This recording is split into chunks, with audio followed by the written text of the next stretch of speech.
enjoy it. I'm going to change the link if you can put it on there, John. And yeah, I'm getting set up for that. Give them the NYSTV. That's website. what I'm going to do. Okay. I'm on it, Chief. We're live now. Like I said, we're sorry for the late start. We're a couple minutes late. We just got done with the show literally right at 10:01 over there. Came over here, started up, but we have William Ramsey, we have David Carrico in tonight. The show is going to be awesome. We're talking about William Ramsey did a recent video about the Stranger Things and the West Memphis 3 connection. And I think if it's okay, William, can we play that video so people get an idea of what we're getting ready to talk about? Just hold up for 1 second here. So I'm going to see what these fools have to say about the West Memphis 3. These were three teenage boys who were basically railroaded because they were into the occult. At least one individual was.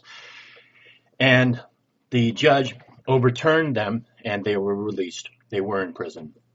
So they went through the court system, and they were deemed innocent. Please do. Yeah, let me find it real quick. I should have already had it pulled up, but this is the first time we've done a back-to-back show on Fridays, which I want to do more of them. It's hard to do 4 hours straight sometimes, but at the same time, I love doing this stuff. We can sit in fellowship. I put the link in the chat box if you want to take a look. Just click on the chat. It'd be perfect. That way I don't have to look for it. Is that it? Okay, cool. Yeah, that's it. Give me 1 second here. We'll share the screen, get it going. We're getting ready to watch the video that you guys, that way you guys can have an idea of what we're getting ready to talk about here. So can you guys see that? Can you guys see this video? Yes. I see it. Okay, good deal. I'm going to increase it here. For me, home is where life happens. And with the Magnolia Home Furniture and Accessories line. This is basically one-sided propaganda. They do not ever want to hear anybody's opposing position or any insight into the occult whatsoever. They want to have their own Hi, this is William Ramsey. I want to make a chamber. quick video about the new Netflix series titled Stranger Things and point out a couple occult ties in the show. Maybe even some ice cream, but you got to answer a few of my questions first, all right?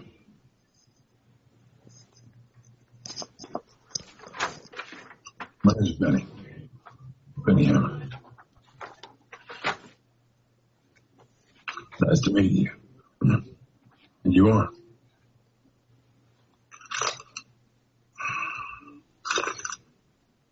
At the beginning of the show, her name is 11, number tattooed on her arm. What is this? 11. What's that mean?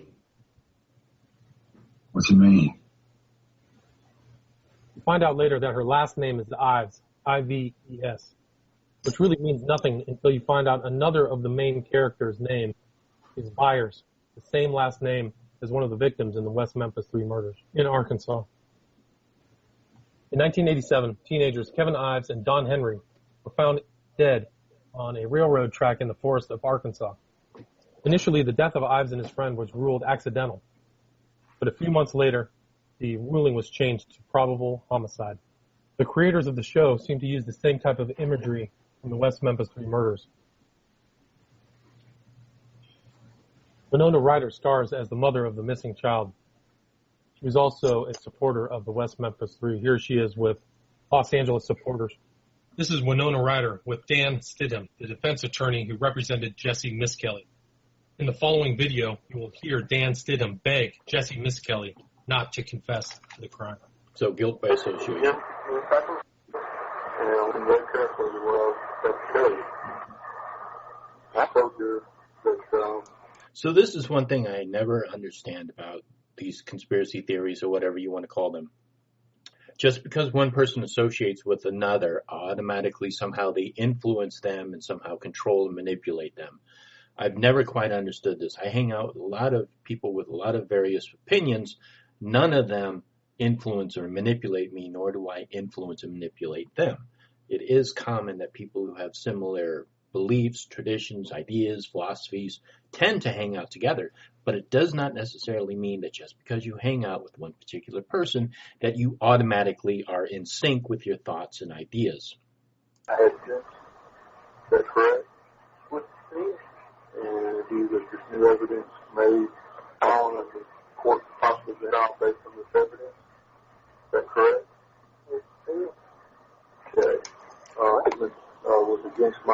wants and wishes.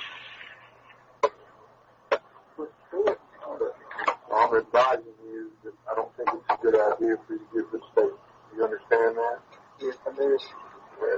Well, so you understand that my advice to you is that you're not saying anything.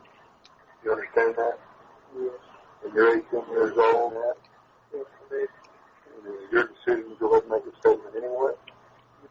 If you still want to give a statement, despite my advice and counsel. Yes, but I want something done about it. Yes, but I want something done about it. I got it! Does the 7 count? Does the 7? Am I see it? Then it doesn't count.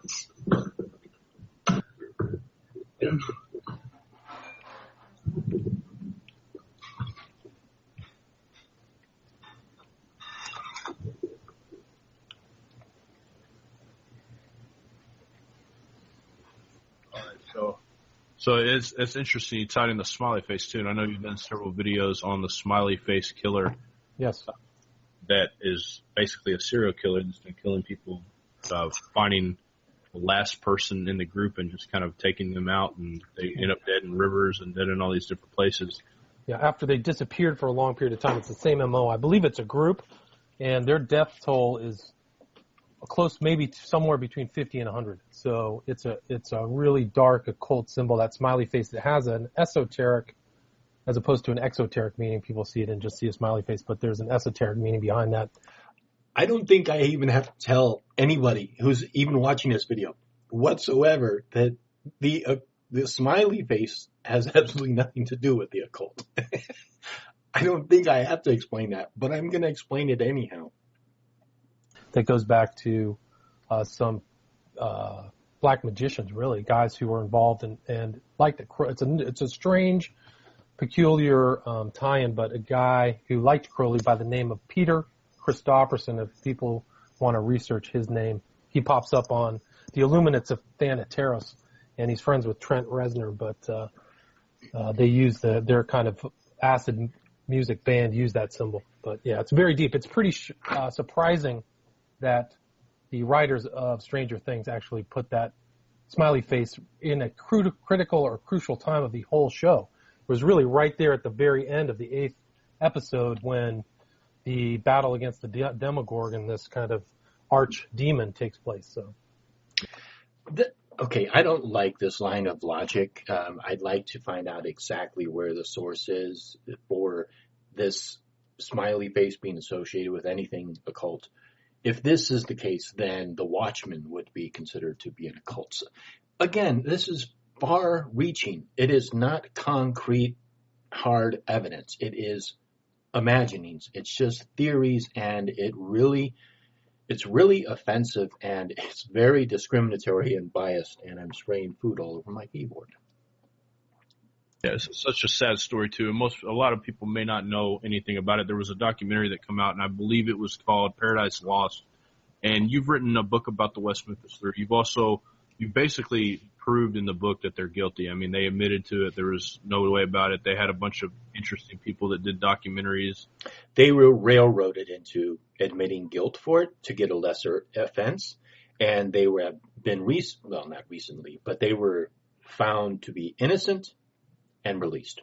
Around them, they had a lot of celebrities backing them that were also occultists. You tied in all those people to being occultists as well. That's hearsay, and it doesn't matter, even if they were associated with the occult. That's like saying that just because the judge is Christian and the prosecution is Christian, that somehow they were in cahoots together just because they're Christians. It's this is very one-sided, and it is complete bullshit. If you look at Damien Echols' website now, you can tell he's steeped heavily into the occult. Just being into the occult does not mean anything. It doesn't mean anything. It just means that this is an interest. It's like being interested in music or history or philosophy or religion or whatever. It's just an interest that people hold. Interesting too, because in the show Stranger Things, it talks about the Book of Shadows. I believe it does. Maybe it doesn't, but it talks about the underworld, basically like there being as above so below type thing. Like there's a whole another world underneath them. And Damien, I think it's they call it the upside down upside down. That's right. And Damien Echols has been posting a lot of stuff about Book of Shadows and stuff recently. But for those of you that before we get into this too deep, I want to let you guys know who William Ramsey is. He's written several books. His most recent, Children of the Beast, I'm going to be doing videos on this guy too soon. Did an interview with William Ramsey about a month ago, maybe a little bit less, and he talked about the book. Amazing book, ties in so many people to the worship of Aleister Crowley type worship, black magic, all different celebrities, musicians, all these different people into that book. His book on the West Memphis 3 is good. We've interviewed him about every single one of his books so far. One of our favorite guests in this whole thing. And I brought David on today too, because David is a expert in the occult. He's studied and exposed and been delivering people out of it for 30 years. And so I brought him on to kind of help with this link. Can you now before we get going too far, for those of you that haven't heard of the West Memphis, for those that haven't heard of the West Memphis 3, who haven't heard of the other murder in Arkansas, can you just give an explanation of what happened here and what kind of children were killed, why they kind of represent similar to the children in this Stranger Things documentary? Yeah, there's definitely kind of a similar correlation. The one very, very important detail that they are leaving out is that these 3 individuals were found to be innocent and have been released from prison. The evidence against them was shady. The whole court was a railroad. These kids, and they were young teenagers at the time, basically, because they were associated with the occult, they became vilified. And this whole trial was a conspiracy. It was railroaded. And later on, a judge overturned the ruling. They were found to be innocent. They are not saying this. These 3 individuals were found to be innocent. Relation between the murders in West Memphis and the show. In May 5th, 1993, 3 children went out for a bike ride and never came back. And it took place in West Memphis, right across the Mississippi River from Memphis, Tennessee. And there were 3 children and 3 suspects, Damien Echols, Jason Baldwin, and Jesse Miskelly, who were interviewed by the police. Actually, Damien Echols failed his lie detector test, but they didn't have enough evidence to arrest those 3 until June 3rd of 1993, when Jesse Miskelly was picked up by the police and confessed. They were arrested. They were tried. Jesse wouldn't testify against them in court, so the trials were bifurcated. There were 2 separate trials. Jesse Miskelly was in one. Jason Baldwin and Damien Echols was in the other. And they were found guilty in 2 separate trials by 24 jurors in 1994. Damien Echols was 18 at the time and was given a death penalty. The show the HBO sent out 2 documentarians, Joe Berlinger and Sinofsky was the other guy's name, who's since passed away, to record the events of the trial, which became a documentary called Paradise Lost, which became very popular. I don't recall exactly what awards it won, but it was well received and brought a lot of attention to the case. A lot of people started working on the case. Now, all 3 of them, Baldwin, Miskelly, and Echols, admitted to doing the murders at a certain time, but then they started saying they didn't do it. Again, what he's doing is he is backtracking. He's going back and he is repeating all of the information prior to the fact that these 3 individuals were found to be innocent and released from prison. He is avoiding getting to this because he knows that it basically destroys his whole case, as it should. Which the public really believed, and it started this kind of snowballing effect where a bunch of people started getting involved. And HBO actually made 2 extra documentaries, 2 extra or additional Paradise Lost movies, where they kind of laid the blame at 2 stepfathers. One of the reasons why so many celebrities, HBO, and other people got involved in this is not because they had connections to the occult, some mystical means. It means that they understand that this case that was tried in Memphis, Tennessee, was very lopsided and that the kids were being railroaded. These young teenagers had no knowledge of the law. Basically, they followed what their lawyer was telling them to do. The lawyer told them to do a plea bargain, and that's what they did, and they suffered for it. One kid was going to be put in jail for the rest of his entire life. I believe he was under the age of 18 at the time. So basically, his entire life was going to be spent in jail. It was John Mark Byers, and the other was Terry Hobbs. And each consecutive, the second and the third, blamed a different step-parent. Well, the public really kind of keyed in on that and started to believe that the original three were innocent. And it involved the public. Their celebrities started to get involved in this case.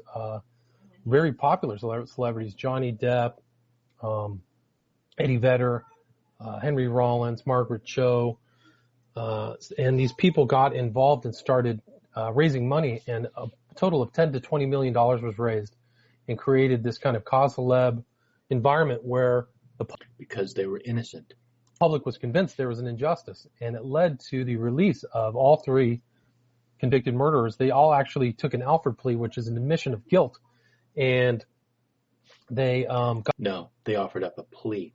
Got out on August 19th, 2011, almost 5 years and a month to today's date.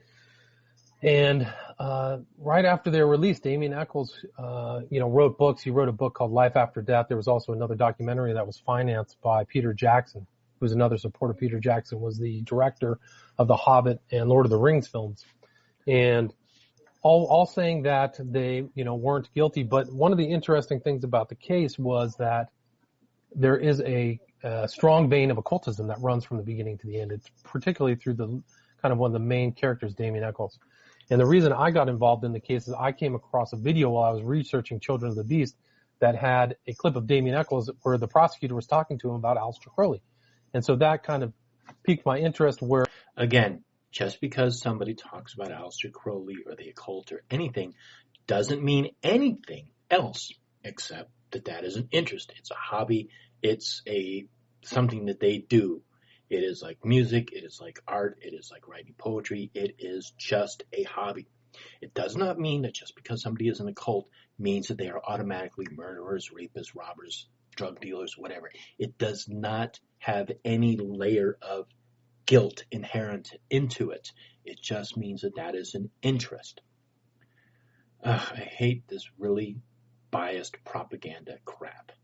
I just started to read about the case, and I understood that most of the public thought these guys were innocent. But after I was able to research the court case in detail, the actual documents, the police records that are available online at Callahan's 8K, I was able to kind of come to the conclusion that they were involved in the crime and they were the proper people to find guilty back in 1994. Granted, in his opinion, and he has no authority whatsoever over the case, nor is he involved in the prosecution or the defense or the judge or even the jury. So this is his own opinion. It's like me having an opinion about something. It's just my opinion. It holds no merit whatsoever. Well, today they're still guilty at law. They're actually under probation until 2021, 10 years after their release in 2011. So they're guilty at law. And the public generally thinks that most of the people still kind of think they're innocent and there was an injustice, but that's pretty clear from the facts that they were involved in the case. And really one of the kind of damning pieces that implicates him is something that you just showed, which was Jesse's post-conviction confession. There was actually multiple post-conviction confessions by Jesse Miskelly. But Damien Echols had a lengthy psych case that was compiled by his own defense called Exhibit 500. That showed that he had very strange ideations that were occurring prior to the events of May 5th, 1993. So that's the kind of long synopsis of the West Memphis 3 case. That's rather personal information. Just because somebody is diagnosed with any kind of a mental illness or mental disorder or anything like that, again, does not imply guilt. It was pretty clear that Echols was the ringleader, the inept, I guess you could say, of the bunch, No. David Eccles was the only one associated with the occult. The other two kids were not involved or even interested. If they were, they were not that interested in it. Eccles himself was very interested. This was a very big hobby of his. So that is why John Pounders is accusing him of being the ringleader. And I think that's clear. Another thing that struck me is the nature of the way these children were killed. It was interesting. I know that David said he's watched Stranger Things, and I wanted to get his take as well on this show because I know that as far as when it comes to things, William, David likes your books a lot. He's definitely loves your research. He thinks you're a brilliant researcher. And but David is also a very brilliant researcher. He doesn't give himself enough credit, but he's been doing this for some 30-something years. And so I want to get his take on it as well and see if there's any other connections we can kind of make. These so-called experts that they have on this show are experts in their opinions. They are experts in their knowledge of what they believe the occult to be. They are not experts in the occult. They are experts on their opinion of what the occult is. So that's an important thing to remember. I may have an opinion about sports that I've had for 30 plus years. It does not mean that my knowledge of sports is accurate just because I've been doing it for 30 years. This is an important thing to remember. Tonight on this whole subject. But I do appreciate being on tonight with Mr. Ramsey because I have become a real fan of his work. The more that I learn about it, the more I appreciate it. His research is just top-notch and just a wealth of information, just top-quality stuff. But I have some thoughts about the West Memphis 3 case. And in the interview you did with Mr. Ramsey, you would put up a picture of Damien Eccles imitating Aleister Crowley with his doing the sign of the Palladium. Do you remember that, John? I do remember that. And he was holding up a vertebrae with the skull on top. And Donna, you can send them that picture. So I think I had my staff send you that picture, John. I called my staff earlier today and had them forward you that picture of Mr. Crowley doing the sign of the Palladium. Yeah, I'd love to see that if you could post that, John. And I'm sure that Mr. Ramsey's familiar with it. Let me try to pull it up here. Sorry. Again, just because somebody has a hobby does not imply any guilt or anything like that. It is just a hobby. Sorry. But this is just kind of my conspiratorial overview and knowing just the least bit of how these things work. Paranoid delusions do not trump objective facts. But Mr. Eccles was imitating the sign of the Palladium, which was a super rite. And this is something a lot. I just realized I had my microphone up. What I said was that hobbies, or excuse me, now I completely forgot my train of thought. Basically, theories and ideas, paranoid delusions do not trump objective facts and research. That's what I had said earlier, but I realized I had my microphone up. Excuse me. A lot of people don't know about, but Palladium Freemasonry was founded. Yeah, there it is. And what he's doing, and of course, in Freemasonry, one of the 7 sacred sciences is architecture. And in Palladium architecture, like in the Parthenon, it's based on the idea of the goddess Pallas. And the idea is that when the Titans, who were born from the union of fallen angels and human women, when they were bound to Tartarus, there was a collapse, or in other words, there was a separation between heaven and earth. And the idea of the Parthenon is that it's going to bridge the gap between heaven and earth. I don't know that much about Freemasonry or this Palladium. I'll have to look into it and find out more. But I'm sure he's probably misconstruing things and putting the wrong symbolism with the wrong interpretation. I'm sure of it. But I'm going to look into this and find out more. Happened when the Titans were banished to Tartarus, and when the neophyte walks in between the pillars into the inner sanctum, he learns the knowledge he needs to acquire to bring about the reuniting of the heaven and earth, to bring back. It's much like the idea of the crowned and conquering child, bringing back the Aeon of Horus. But in 1870, there was a super rite of Satanism imposed upon all Freemasonry. It was called the Palladian Rite. And it was formed by Albert Pike and Giuseppe Mazzini in 1870. And okay, this all is going to be conjecture. This whole idea of Luciferianism with Freemasonry is corrupted. It's not based in actual facts. It's a big mistake. I'll put below the link to that information. But from this point on, if he's associating Satanism with Freemasonry, this is conjecture. And even so, it doesn't mean anything because anyhow, I also find it very hard to believe because Freemasonry is very much neutral. They do not emphasize or try to push any particular religious belief, and it is one of their very core elements. So I highly doubt that they would be pushing any ideology, regardless of whatever it is. Just full-blown Satanism. And this is what Mr. Crowley is given the sign of, and this is what Mr.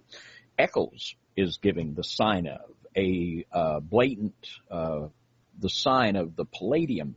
And it's interesting to me that what we had there in the West Memphis case, we had a real bottom feeder.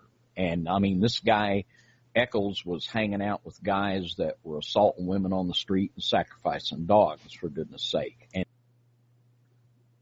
okay, he's going to make this statement. Let's see if he's going to support it with any evidence. And then all of a sudden, we have millionaires and billionaires. Nope. He just said it. Didn't give a name. Didn't give any reference. No citation whatsoever. So he just said it. So basically, David Carrico deals heroin.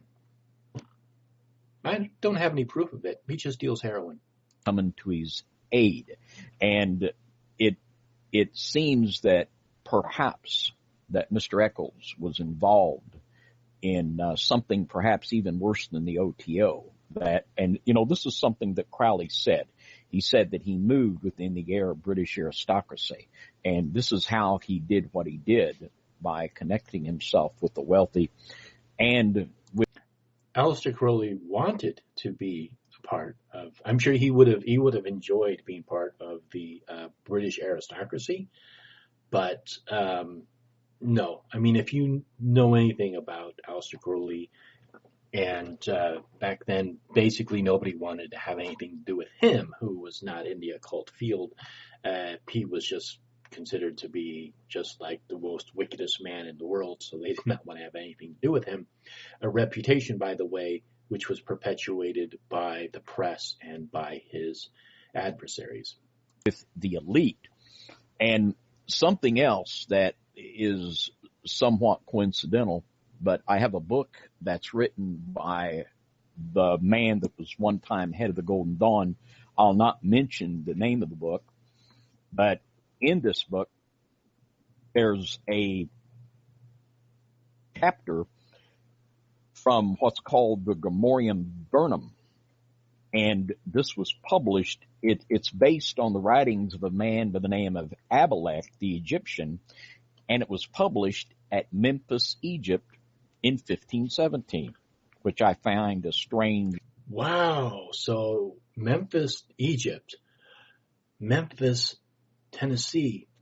Wow. Correlation. And in this book, and I believe that there were a couple of the West Memphis kids that were drowned, And in this ritual from this book that was published in Memphis, they have what's called the asperging of the water. And after that, I mean, it's very blatant. I mean, the language is just graphic as it could be. Asperging is taking like an asperger.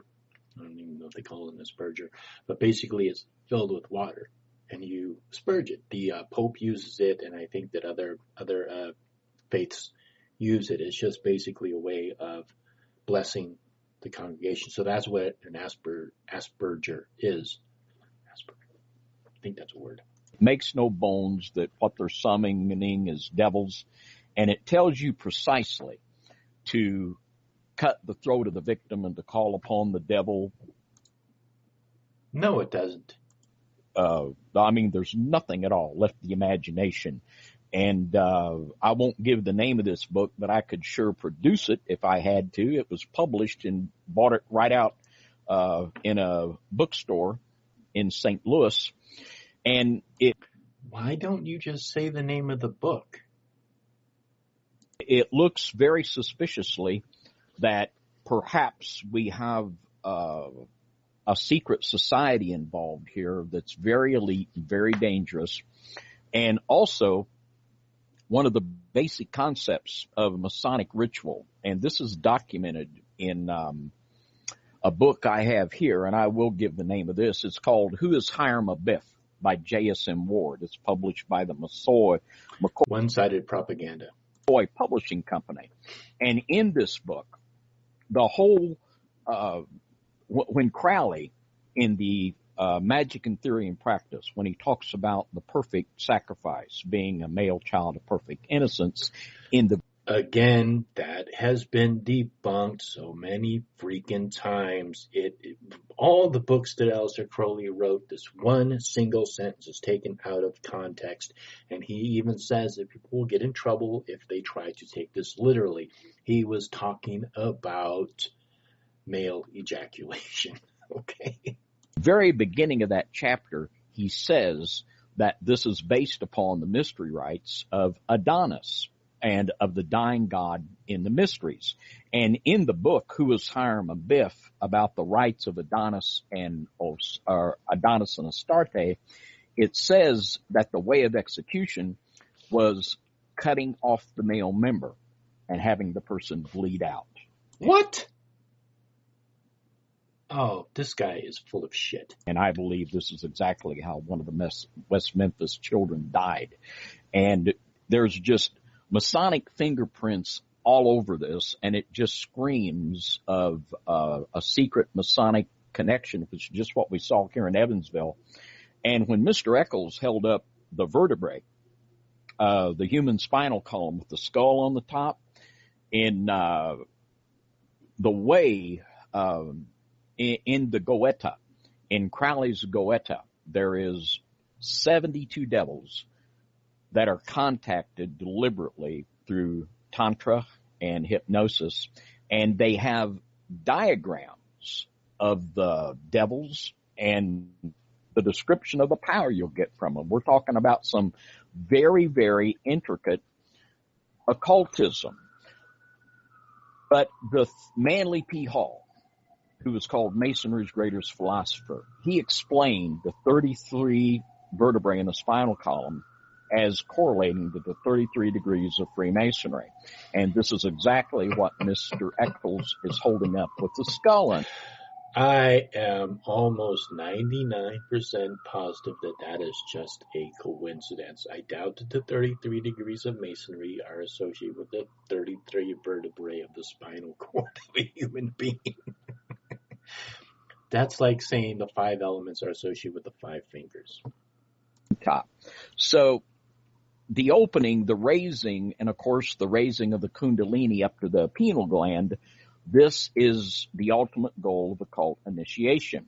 So this whole thing just has reeks of Masonic secret societies, and I believe there was open. You know what this reminds me of? This reminds me of a conversation that I had a long time ago with somebody who was highly addicted to speed, methamphetamines. And basically this person had figured out this whole scenario involving his therapist, his boss at the time, his parents, and everybody. Basically, he had woven this whole story together, and it was all paranoid and delusional. This is basically what these people are doing, but to the best of my knowledge, they're not on any methamphetamines, but they are taking all of these elements and they are weaving this scenario together.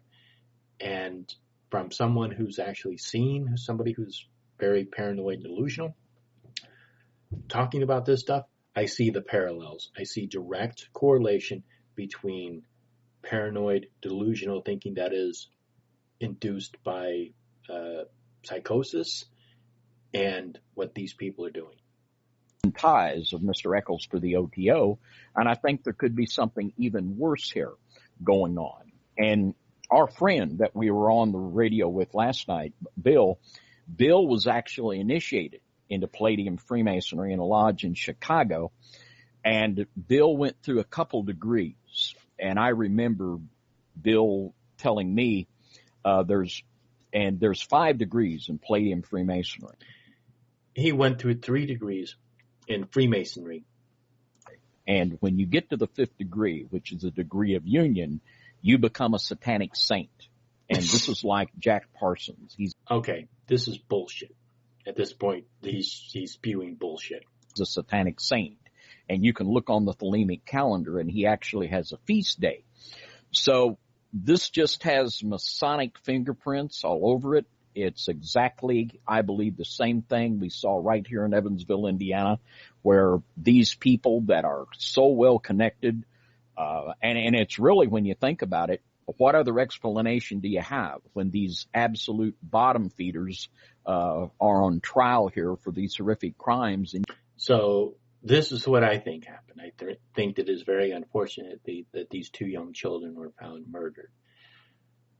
I have faith in the justice system, and I have faith in the judge that the evidence that was given against Eccles and the Memphis 3 was insufficient, and that they were railroaded, and they were basically it was a kangaroo court, and they were later found to be innocent.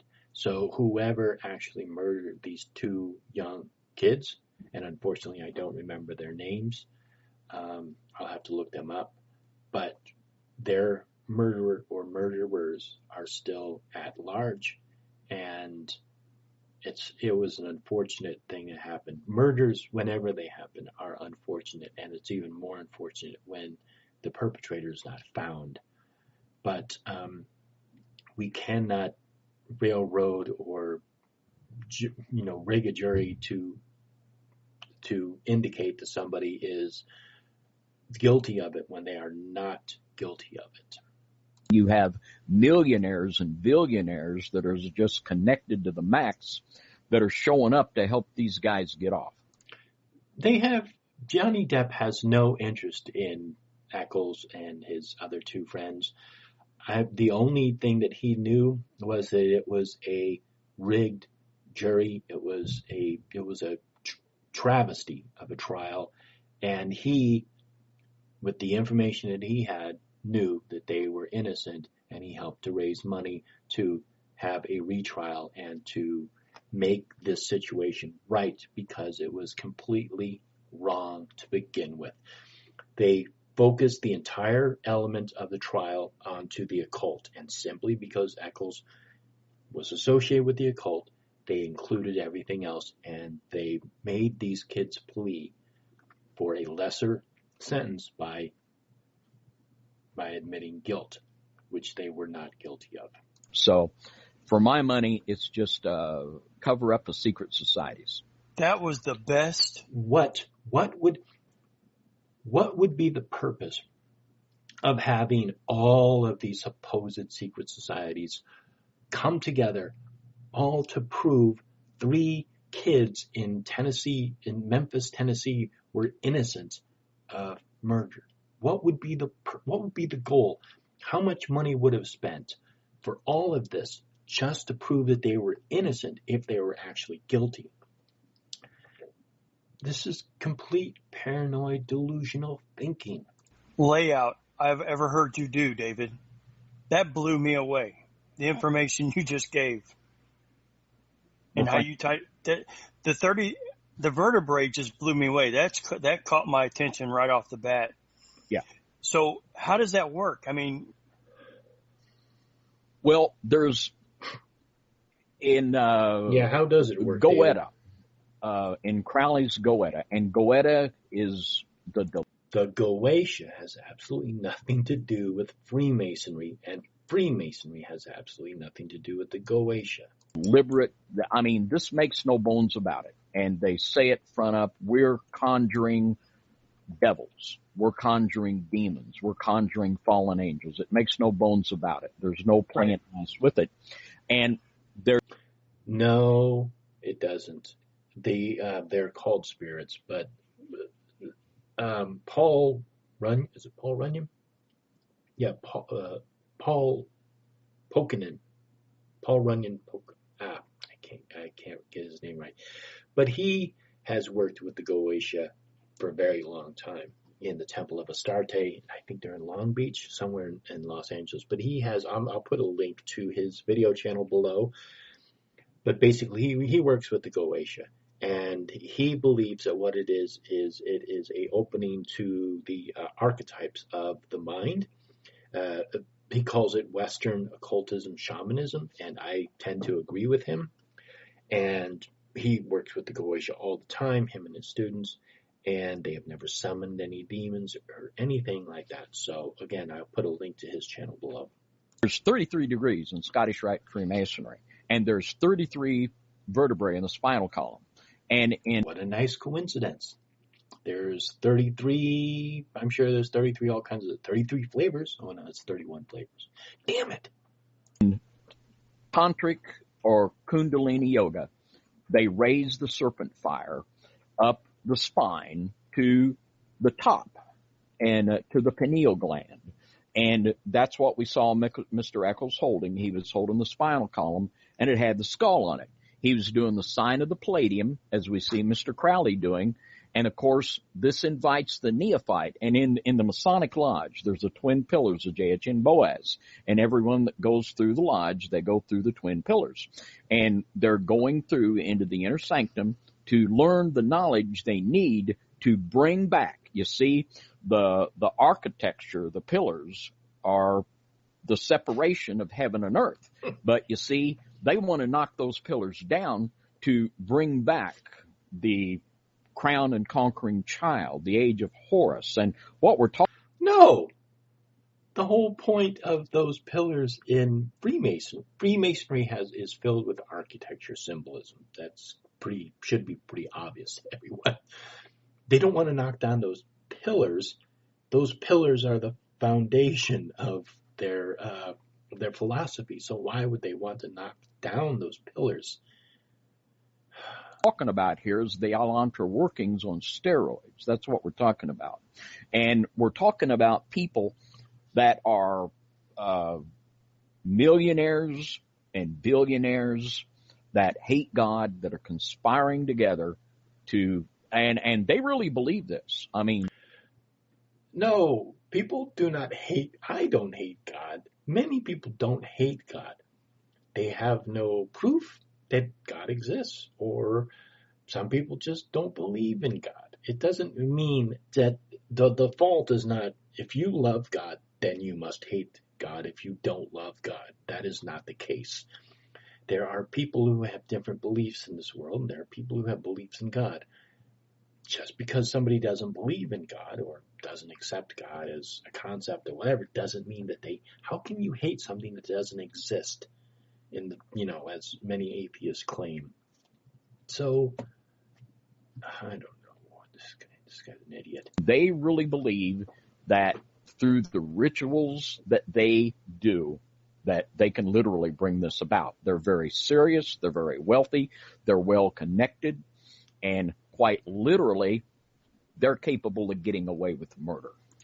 So let's just assume that everything that he is saying to this point is accurate, and these people have been doing this for how long? let's say 50 years, 20 years, 25 years, 30 years, whatever. We could put any number we want behind it.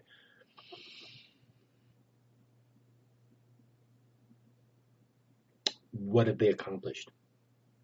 What is their ultimate goal? Looking at them as a corporation, what is their ultimate goal, and when are they going to achieve it? No business, no matter how secret or whatever it is, survives without getting revenue in. They basically are spending all of this energy and all this time and all this money and all this effort into something and getting absolutely no return. That business is a bad business model, and it's going to collapse if it has not collapsed already. So whatever he believes is going to happen, it better happen soon, because they have invested a great deal in it. Again, I'm just running on a hypothetical here. I personally do not believe that any of this is true whatsoever. I just think that there is occultism, and because occultism is supposedly secret and occult, that somehow it's just a cult. That's it. It's a hobby that people study. It doesn't have any other meaning. It's like saying that there is some kind of a conspiracy with Buddhists.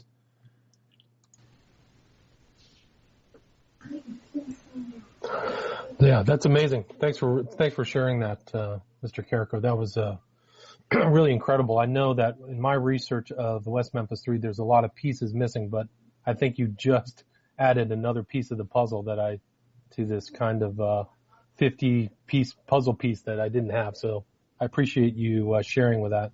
And I think you can also put, Peter Jackson and Johnny Depp into that class you just spoke about of millionaires and billionaires who want to see it happen. So I think if you look into what, no trillionaires? Only billionaires and millionaires?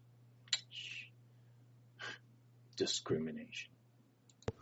Particularly Johnny Depp's films, all of the occult ties that are in there, whether it's The Ninth Gate or the most recent one that was, what was the one, Transcendence, I think, that he was in, where his body was transformed into this computer that came out on April 18th, 4/18, the number of transformations. So you see Johnny Depp has a very, at least in my opinion, a very deep knowledge of the occult and has the interest and will to really foment change into the age of horse, just like you said. It's interesting that the name of the character in that movie Transcendence, his name is Will Castor.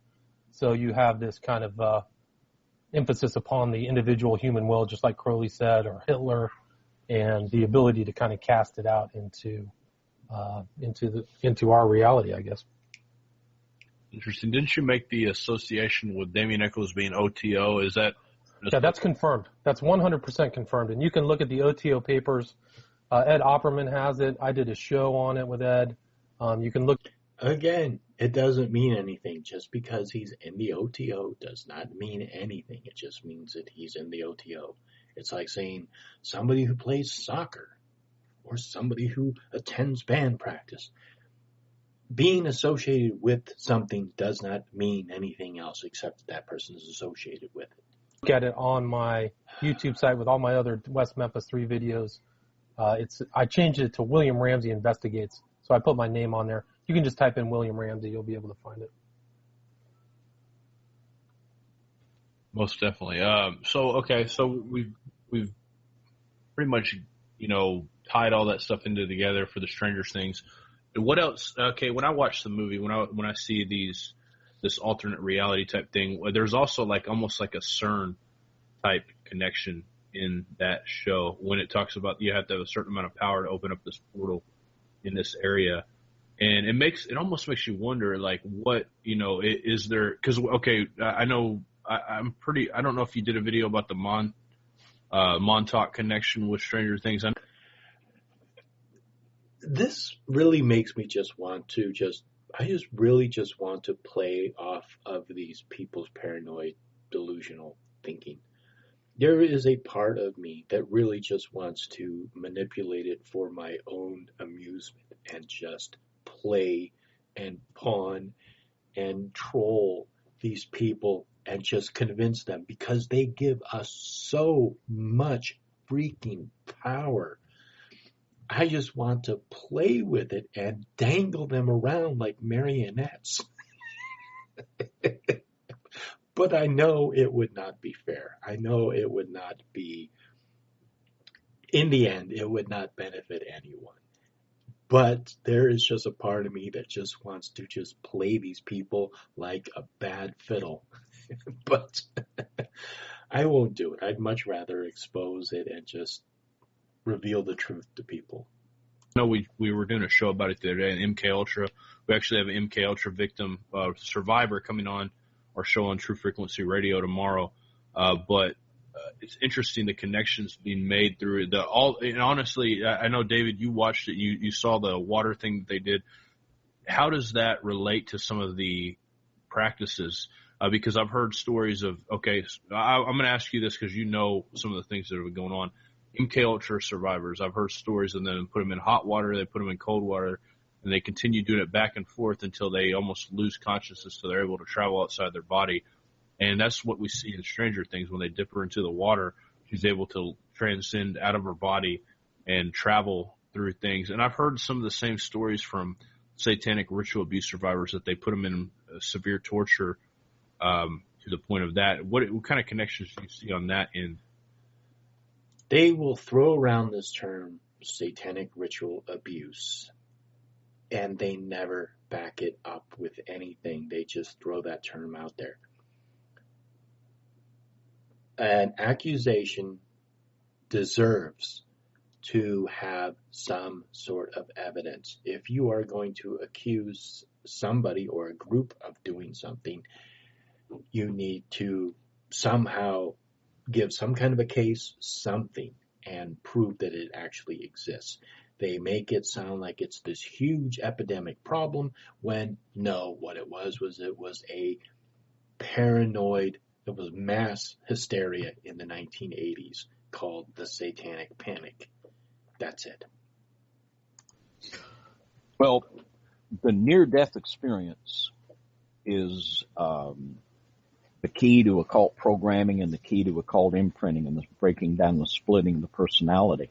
And again, he has no concept of what the occult is. The occult is comprised of many different things. Most importantly is philosophy and ideology and understanding the mysteries of the universe. That is one of the main components of the occult. It's not achieving a near-death experience. In Auschwitz, Mengele would do the same thing. He would put them into cold water, into hot water, the very same thing. These are things that they learned from the Nazis.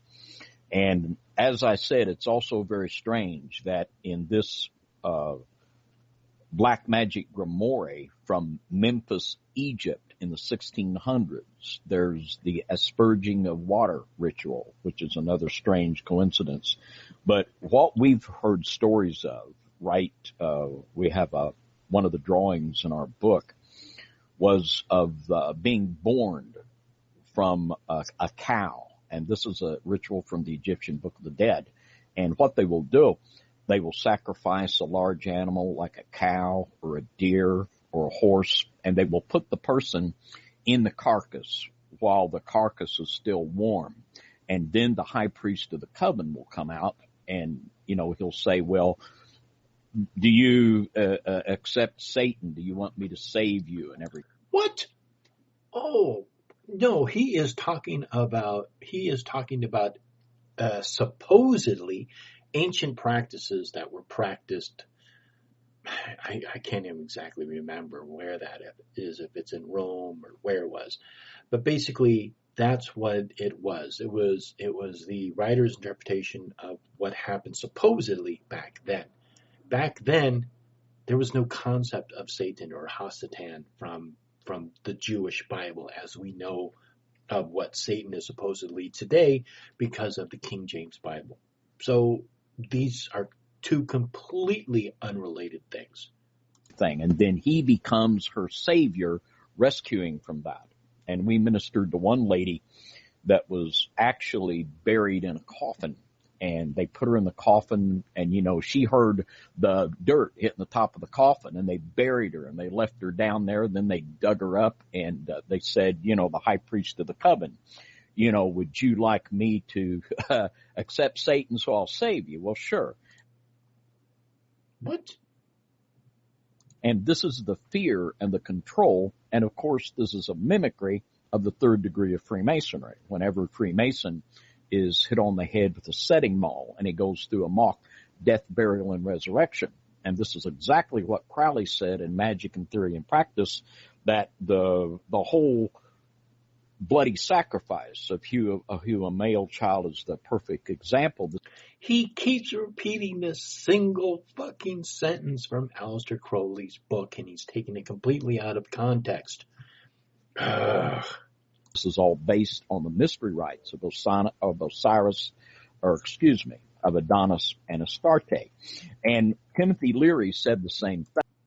Adonis and Astarte. I don't think so. I do not think so. I'll have to look that up. What these people know how to do.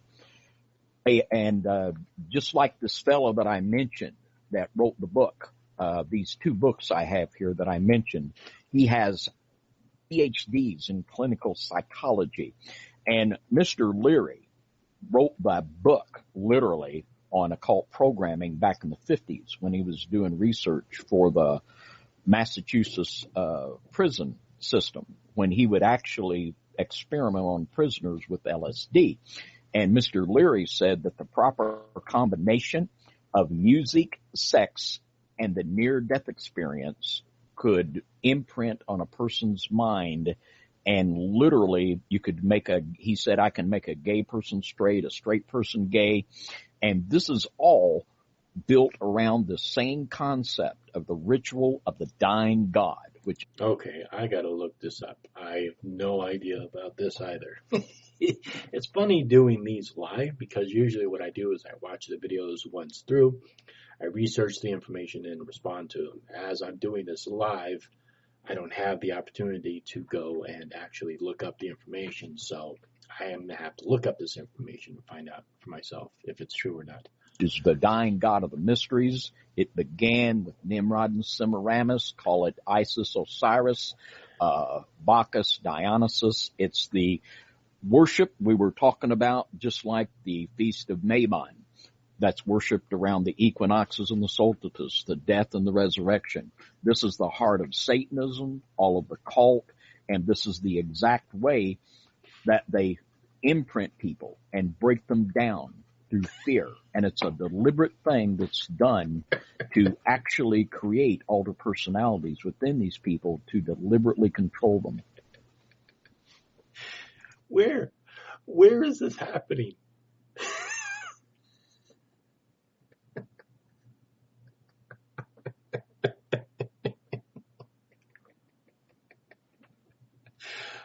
Where is this happening?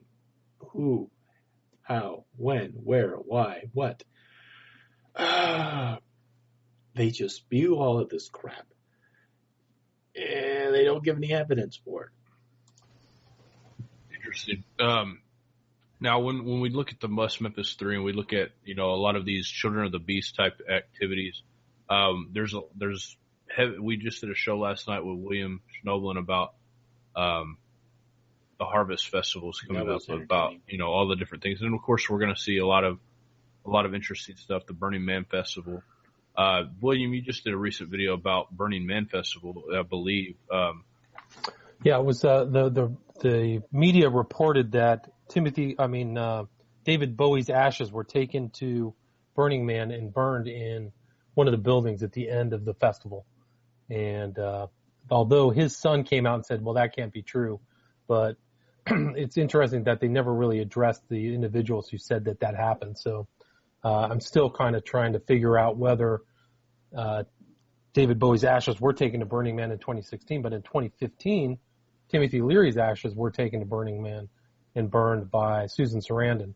And you can see her video online of her talking about Timothy Leary and how great Timothy was. But he was definitely, and I show a lot of videos of him saying things about Crowley, how he was carrying on the work of Crowley, and you see a lot of that in my book, Children of the Beast, about how much Timothy Leary identified with Crowley as an important person, and also how he was carrying on the work, and how, he was kind of like a reincarnation of Crowley in a sense, so.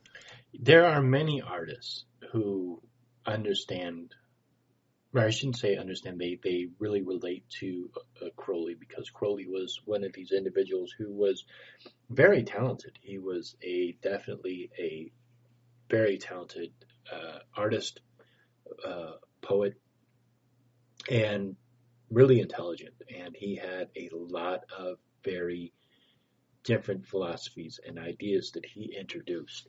And I think a lot of artists really relate to him. Maybe they don't agree with everything that Crowley said, but I believe that he had influence on a lot of people, like possibly David Bowie, Timothy Leary, any number of people.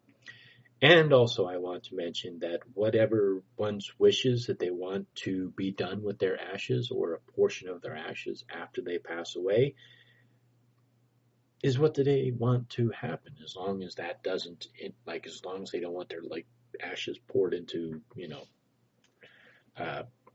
drinking water or whatever.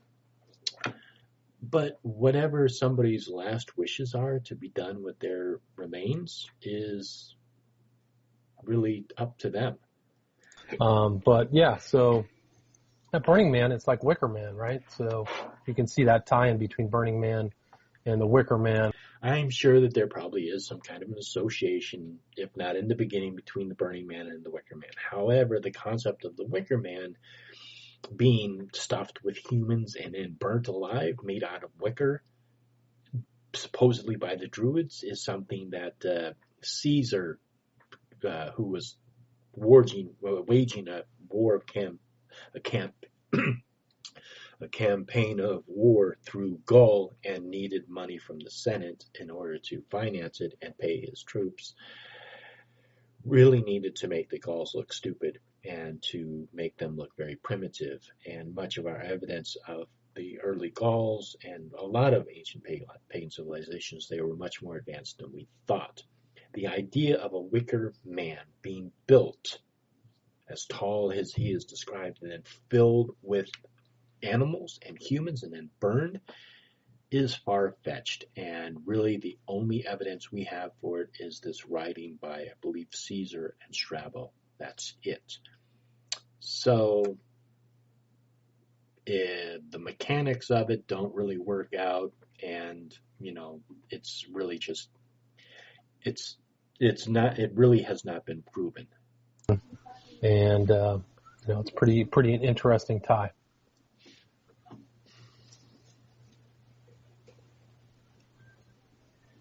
You still there?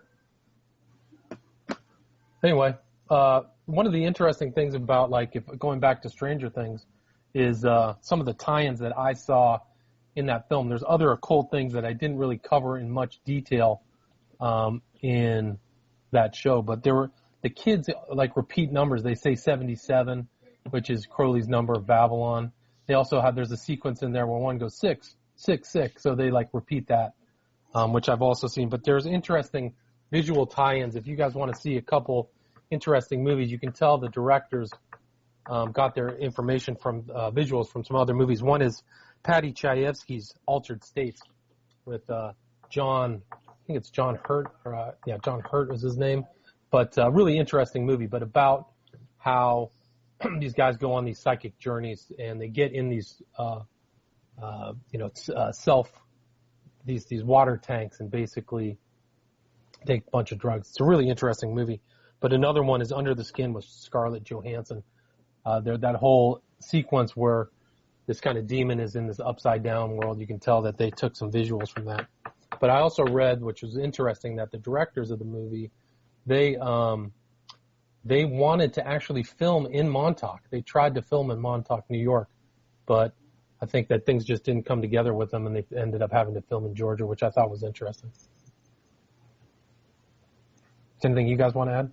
Well, there's a couple of questions that are popping up in the chat, and I hope you don't mind. I'm going to ask you guys your thoughts on this. Diana's in the chat room, and she asked, do they actually carve fetuses out of the pregnant women and force the women to eat their own babies. She says, I don't put anything past these demon folks, but is any of this exaggerated, or does that really happen too? Oh, that's fucking 100% bullshit. Come on, seriously? What kind of people do you think? Oh, I gotta hear what their answer is. No, as far as I know, I never came across anything like that in my reading, but maybe Mr. Carrico knows. Yeah, unfortunately we have. Oh, bull fucking shit. And forced to eat your own things. We have Come had on. reports of cannibalism. Oh, bullshit. The sacrificing of babies. The sacrifice and cannibalism of babies. Unfortunately, yes. I just want to put my fist through my screen at this point. Bullshit. Bullshit, Mr. Carrico. If anyone has ever fucking engaged in cannibalism, report it to the police. Stop spreading your bullshit. God. That just hurts. That hurts to hear that. Disgusting. And it hurts to hear it from repulsive 5-year-old kids. Bullshit. Bullshit.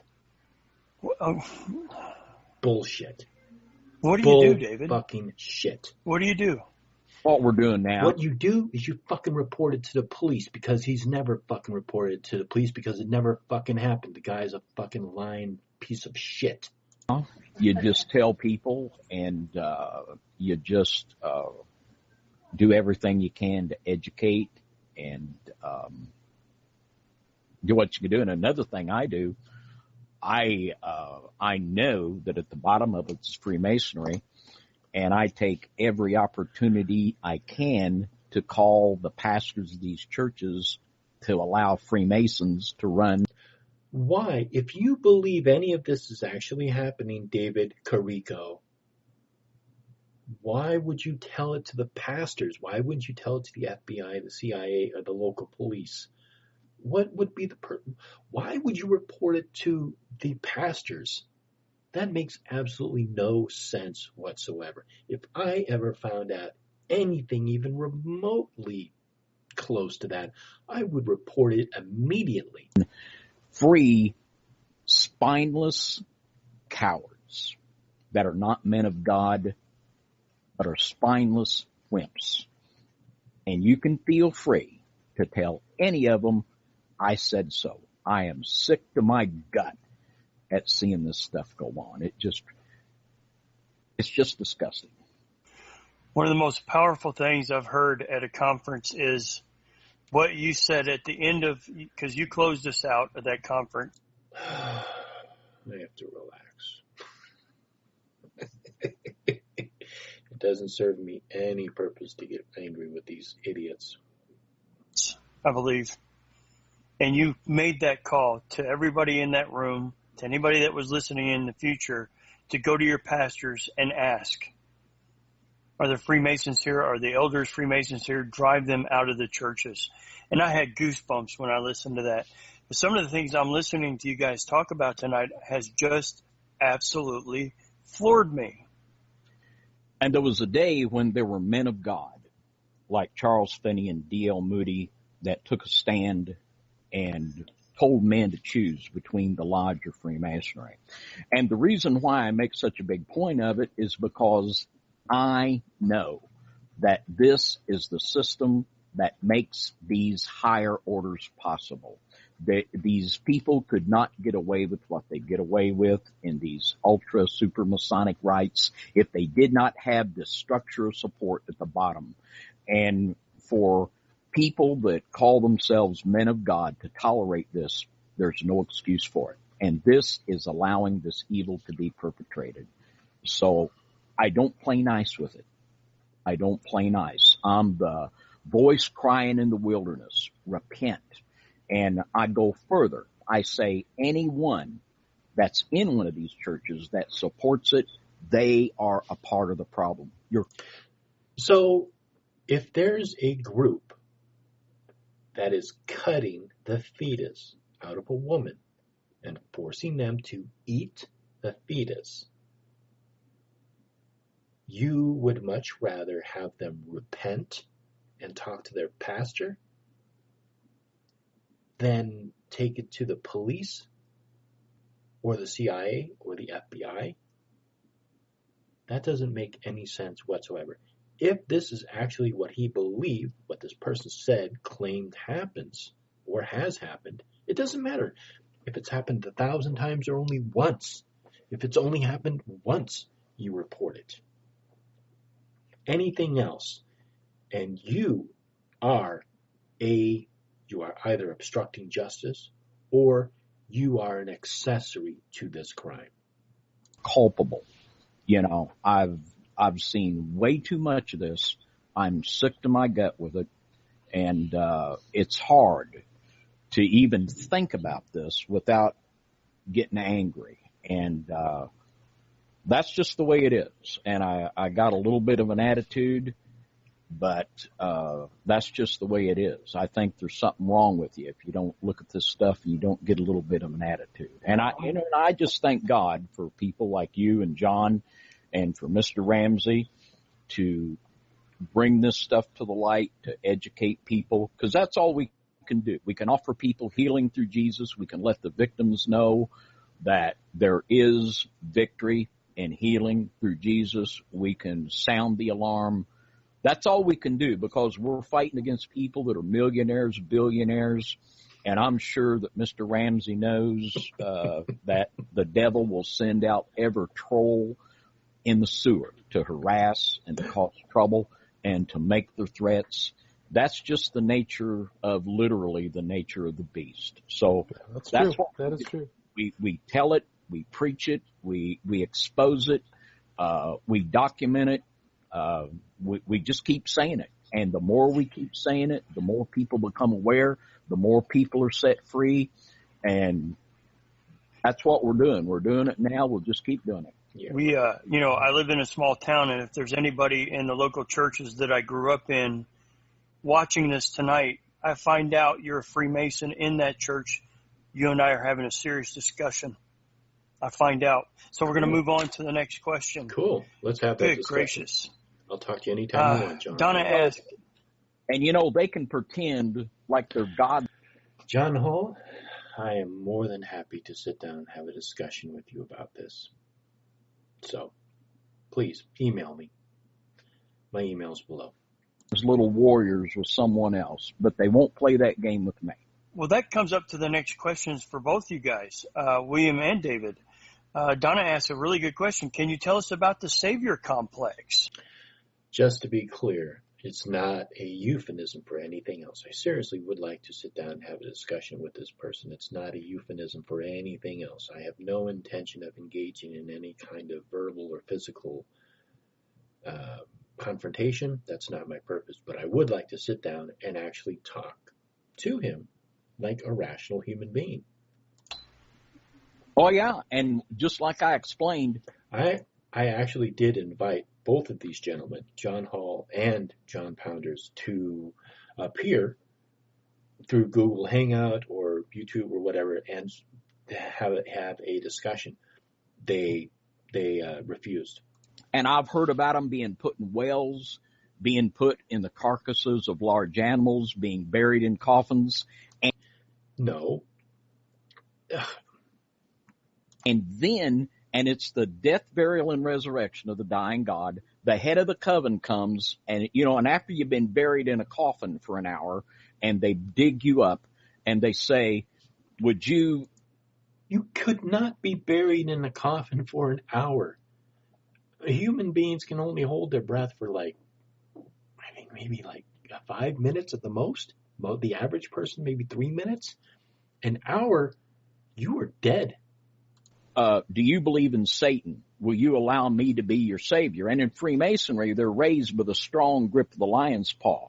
And then the head of the satanic coven, they will raise them and rescue them out of whatever, the carcass of an animal, out of a well, out of whatever they use to terrify the individual. And then they become their savior. And of course, this is tremendous brainwashing and programming. And a lot of times the people going through this are little children. So the control and the intimidation here is just unbelievable. Accusations. Please be objective. Please give evidence. Please support your argument with actual cases. Any thoughts on that, William? Crap. No, I hadn't heard about that. I didn't really know anything about the Savior Complex. Okay. Gina asked, when did Timothy Leary die?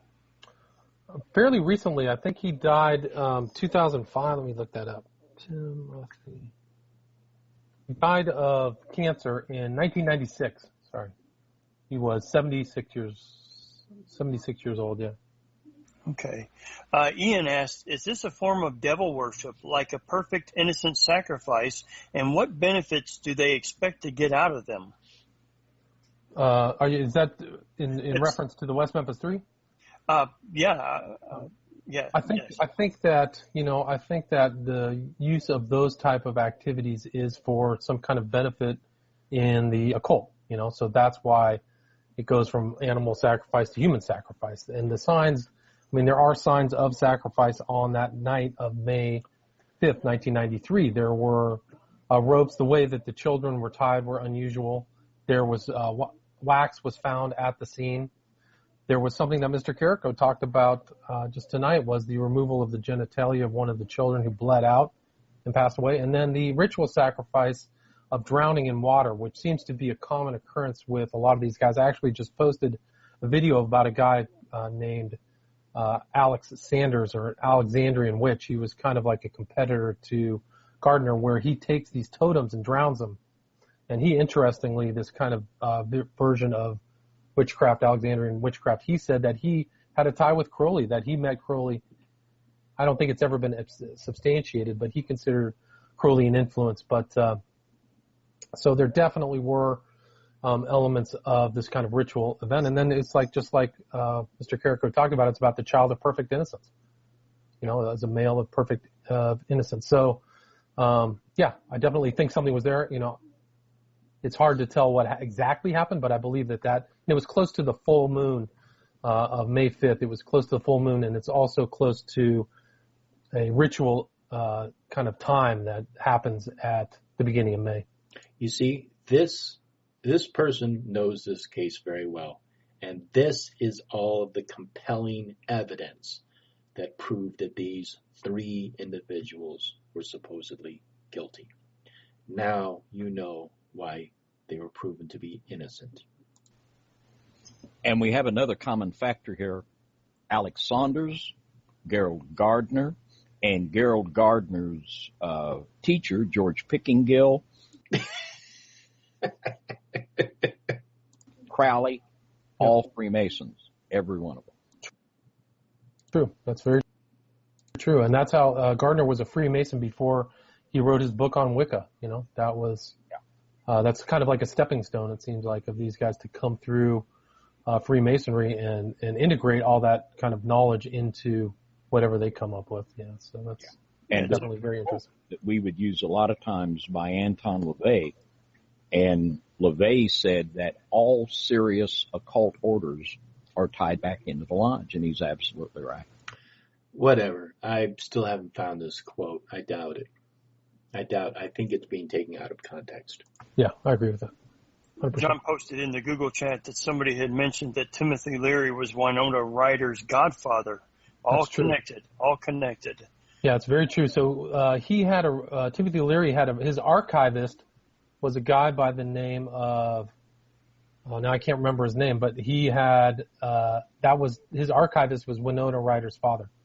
And it's very interesting. There was I write about it in my book, that one of these high occultists that's around today, who's been seen with Damien Eccles, a guy by the name of Genesis P. Orridge, when he fled England after they caught him with some very disturbing videos, he fled to Winona Ryder's father's house in Northern California. And he was friends with Timothy Leary. So if you want to look up an interesting guy, it's Genesis P. Orridge. And you can see a video of Genesis P. Orridge and Damien Eccles together on my YouTube channel. If you go to William Ramsey Investigates or look up Occult Investigations. William, this is a 2-part question. It says Let's see. Are there signs of sacrifice in the West Memphis murders? And also, what is the smiley face killer? So I kind of addressed that in the earlier question. I kind of talked about the sacrifice, but the smiley face killers is a ongoing series of murders that traces back about 20 years. And the MOs are all the same. A young college-age boy, somewhere between 18 to 26 maybe, is out drinking with friends and separates from the crowd and disappears. And there's a large search for these young men, and they're found maybe a week later, a month later, and in places that have already been searched. So the MO is the same, and some researchers, there's two researchers, Gilbertson and Gannon, have investigated these cases, and one of the common denominators is that all of these men have been drugged. They've been roofied. Something has happened to them where their personalities change. They just disappear and walk away. And nobody ever sees them enter the water. That's another interesting aspect is, they never see this guy, 2:30 I saw John just jump in the water. Nobody ever sees that. They're just found in water. And it's very consistent with the Atlanta child murders where all the children were thrown in water to get rid of evidence. And I have a bunch of videos on that. There was one recent death earlier this year, a guy by the name of Joey LaBute who fit the same MO. He was out drinking with friends, disappeared. Nobody knew where he was. They found him in a place where they'd already been searching. And it's just a real horror show. So and it's happening between kind of from Indiana up north to Milwaukee, across to Boston, and then kind of down to New York and across that thing in Ohio. Joey LaBute was from Columbus, Ohio. And it's very dark. And people have found these symbols. The reason it's called the smiley face killer is the smiley face killer symbol that we showed earlier in my video about these Stranger Things has been seen consistently at the scene of the crime or close to it. There was actually one crime where after this young man was buried, somebody and nobody ever saw him put a smiley face symbol on his headstone. So it's very dark. I have to warn your listeners to be very, very careful. If you're out drinking or late at night, don't get separated. If you think you're a man and you are safe, you're not. This whole deaths of these young men coincides with the drugging of women too. So you've seen this. Women go out. Women now these days are very concerned about their drinks if they're out drinking. They watch their drinks like hawks because they know that there's these strings of men going out and drugging women. Well, what I'm saying is it's happening to men too. Not in as a greater proportion, but the end of those young men is horrible. So that's the smiley face killer. And it's been researched by other people, like I said, Gannon and Gilbertson. There's been a few books about him. One is Killing Killers. You can look that up. But one of the original researchers was this woman named Christy Peel, P-I-E-H-L. And you can look her up online. I have a lot of the videos on my YouTube channel. People like Anderson Cooper's talking about it, Geraldo Rivera. But all these deaths fit the same MO. And a lot of these young men are athletic. They would be great in water. They would swim, they could swim 500 yards if they wanted to. So it doesn't make sense that they're just jumping in and drowning, even if they've been drinking. And some of the men who've been drugged, they say, somebody only had 2 drinks, which is nothing to come close to incapacitating an experienced college-age drinker. So it's still happening. There's other deaths that are happening this year. So I warn all the listeners to NYSTV to be very careful when you're out at night. There's a follow-up question. Do the smiley face killings connect with the WM3? Well, it's interesting you say that. I don't feel like I'm comfortable answering that question. Okay, let's see here. Is there a Masonic connection to the smiley face killers, and is it just one guy or a group of people? In my opinion, it's a group. Speculation. And, it's sophisticated. Like if you look at a guy by the name of Richard Ramirez, he was a Satanist. I think he was a member of LaVey's Church of Satan. No, he wasn't. But when he went on his no connection, he was a multi-jurisdictional killer, and that's how he got away with it. Is he would move, and so the cops wouldn't talk to each other. And that same phenomenon, in my opinion, is taking place with these killers. So, and yeah, smiley face symbol does have an esoteric value, just like I talked about earlier in the show. If you go back to the very beginning, close to 1 hour ago, I talked about the exoteric. And smiley face has absolutely nothing to do with the occult. Smiley face is the smiley face. That's it. Esoteric value of the smiley face.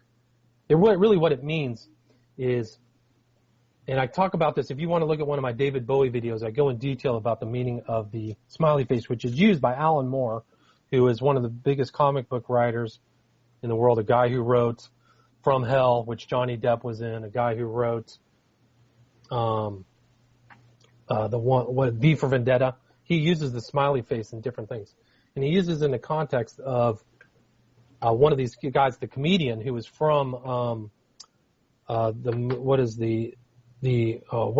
the movie with I can't remember, excuse me. I can't remember the name of the movie, but the comedian says, I went and did all these murders, but I didn't care.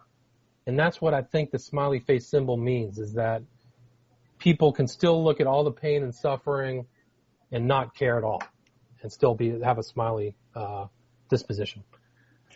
Another question says, ask if this ties into the smiley face on David Bowie's spacesuit in his Black Star video. Yes. It's deep occult stuff. It's very deep. I cover Bowie's Black Star, the occult meaning of all of his references in Black Star. There's just so much that's in there. The black sun is in there. He's in a triangular shaped building. He references Crowley's star sapphire. Oh, well, if there's a triangle, then of course it must be. Yes, of course, because anything with a triangle in it is associated automatically with the occult, just the way it is. Even if it's a wedge of cheese or anything, it's all occult. Ritual, when he says the center of it all. And even the director was an admirer of Crowley, the guy who did Black Star.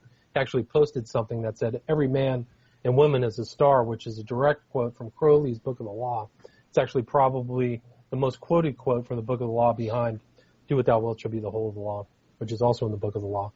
But there's all kinds of symbolic meaning in that video, Black Star, and it also shows the depth of Bowie's knowledge. He was a very deep occultist and rumored to be a member of the OTO.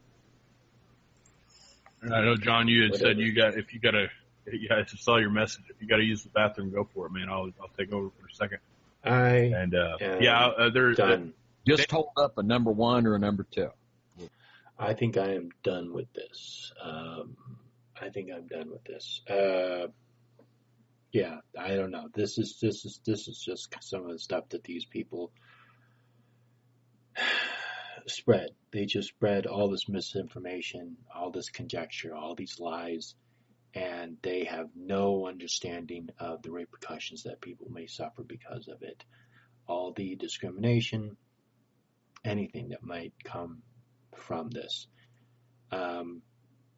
If you are going to make accusations of any nature, especially if it is criminal, then you really need to back it up. If I accuse anyone of a crime, or a group of people of a crime, first of all, I need to report it to the proper authorities. Otherwise, I am an accessory to that crime, if I'm aware of it. The other thing is, if I'm going to make that accusation, I need to back it up with some evidence. And preferably, I'm going to report it to the authorities first so that they can carry out the proper investigation. If the proper authorities or whatever I feel is not doing a proper job of it, then I can start exposing the information that I have to other people. But to peddle my subjective interpretation, theories, and ideas at the expense of the freedom of other people is dangerous, and it is libel, and it shouldn't be done. So anyhow, I am done with this video. Thank you so much for watching, and as always, blessed be.